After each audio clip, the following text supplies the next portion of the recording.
Hello and welcome back to Seconds Out. Eamon Khan here with and still the British and Commonwealth welterweight champion Ekow Essuman. Ekow, sir, how are you doing? Thanks for joining us. Oh, I'm great, thank you. And yourself? Thanks for Yeah, having me.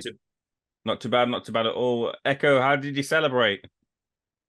Um, I didn't really do much, just chilled with the wife and with the kids back at the hotel and whatnot. And yeah, just a just a chilled one, really.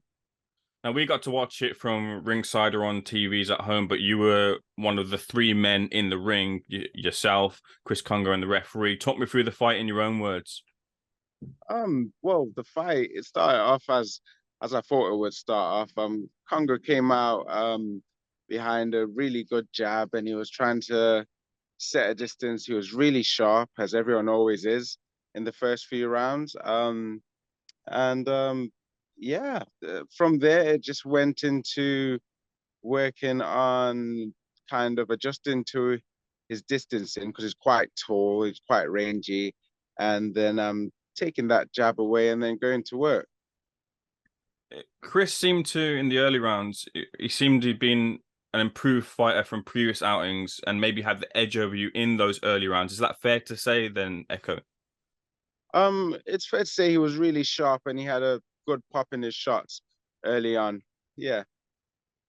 And you caught him on the ropes with heavy shots as the fight progressed. The ropes held him up at one point and thought maybe it could have been a knockdown. But what were you seeing to get that success as the fight progressed? As the fight progressed, obviously, naturally, people that start off sharp and on their feet and really fast, they slow down.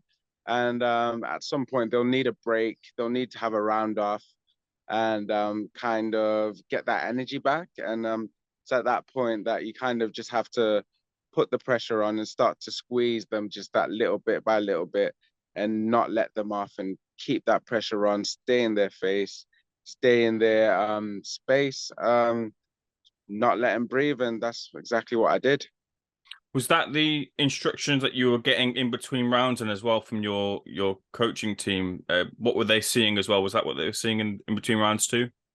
In between rounds, my coach was just telling me just little parts of the game plan and the tactics that I needed to adhere to, and just round by round, he was just telling me little things to do, just to increase the pressure. Now, did you think the stoppage might have been there if maybe you pushed a little bit more? Because it seemed at points that Chris was buzzed by the shots that you were throwing and getting through with as the rounds progressed too. I think possibly, yeah. I think especially in that last round, where I hit him with that big right overhand right, and he fell back on the ropes. I think there was a good chance if I'd hit him in the center of the ring, he would have fell on the canvas. Mhm.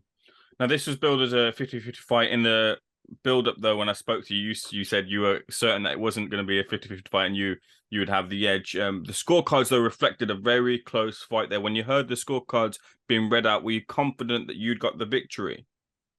Yeah, I was confident I had the victory because when you're fighting a champion, you can't just win. You have to take it out of a champion's hands. You can't just edge it over a champion. You have to really just rip the belts off the champion. And I don't believe Chris was doing that. I believe in the latter half of the fight, I really took it to him and I took the match for myself. Did you feel the scorecards reflected the fight? Do you think they were right, or do you think they should have been wider for you? Um, I think it could have been it was close. It was close. So I can't really um moan with the scorecards too much. The right decision was made. I think I won, and I think I think they were pretty much all right. The scores, yeah. Now, Carl Froch is someone who was calling for a fight like this in which people couldn't pick the winner, a close fight for you to get the edge and win over. Did you speak to Carl Froch afterwards?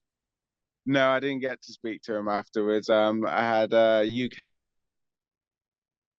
just in our changing room. No, that's fair. That's fair enough. How about Frank? Have you managed to speak to Frank yet? Yeah, Frank was really happy with the result. He was happy with everything, really. Uh, obviously I rolled the dice with this one, boxed on another promoter's show, and I brought him back a belt. So he's more than ecstatic. What have you asked for? Um, I've just asked for just more exposure, just bigger, just bigger occasions, bigger matches, and just to just keep pushing me. Sounds like a fair request for me. Ekow. Sky Sports were teasing that running it back could be on the cards. Are you open to that? I think I'll have to talk to Frank and see what he thinks about it.